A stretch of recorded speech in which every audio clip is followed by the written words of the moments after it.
আজকের গল্পটা এমন একজন টিনেজ উদ্যোক্তাকে নিয়ে যে কিনা বাংলাদেশের অন্যতম কঠিন একটা মার্কেট জয় করেছে। চলুন তার এই যাত্রার প্রতিটি ধাপ আমরা স্লাইডের মাধ্যমে বিশ্লেষণ করি। এই যে সংখ্যাটা দেখছেন 1 কোটি টাকারও বেশি, এটা হলো গো ভ্যালি নামের একটা বাংলাদেশি ই-কমার্স প্ল্যাটফর্মের 1 মাসের সেলের হিসাব। মানে একটা নতুন স্টার্টআপের জন্য এই সংখ্যাটা তো রীতিমতো চমকে দেওয়ার মতো। প্রশ্নটা হলো, এত স্টার্টআপ যেখানে ব্যর্থ হচ্ছে, সেখানে মাত্র ১৯ বছর বয়সী একজন প্রতিষ্ঠাতার পক্ষে এটা করা কিভাবে সম্ভব হলো? তো চলুন এই অসাধারণ সফলের পেছনে স্ট্র্যাটেজি, স্ট্রাগল আর লেসন্সগুলো একটু কাছ থেকে দেখা যাক। তবে গো ভ্যালি কিন্তু রাতারাতি সফল হয়ে যায়নি। তাদের প্রথম স্ট্র্যাটেজিটা আসলে একদম ফ্লপ করেছিল, আর সেই ব্যর্থতায় তাদের এমন একটা দিকে ঠেলে দেয় যা পরে সব কিছু বদলে দিয়েছিল। শুরুর দিকে তাদের অ্যাপ্রোচটা ছিল খুবই সাধারণ, যত সস্তায় পারা যায় সব কিছু বিক্রি করা। ধরুন ১৫০ টাকার শাড়ি। কিন্তু রেজাল্ট কি হলো?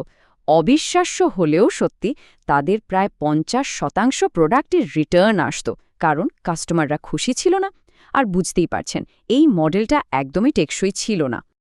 তো এখানেই আসল টুইস্টটা। তারা তাদের পুরো বিজনেস মডেলটাই পাল্টে ফেলল।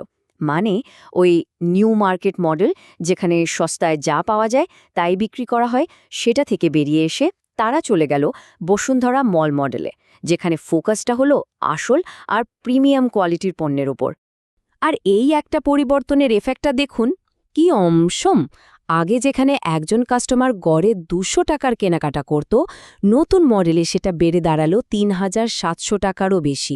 একবার ভাবুন তো, অ্যাভারেজ অর্ডারের সাইজটা কতখানি বেড়ে গেল।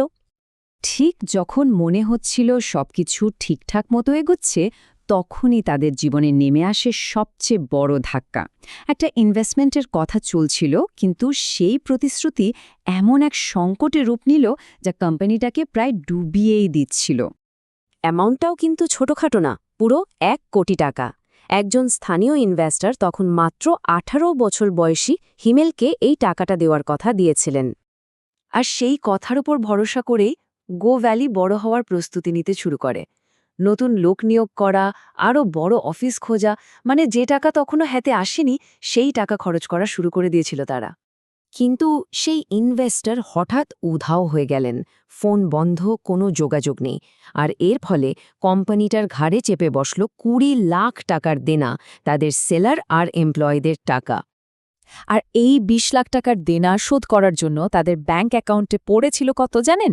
মাত্র ১৫০০ টাকা। ভাবা যায়?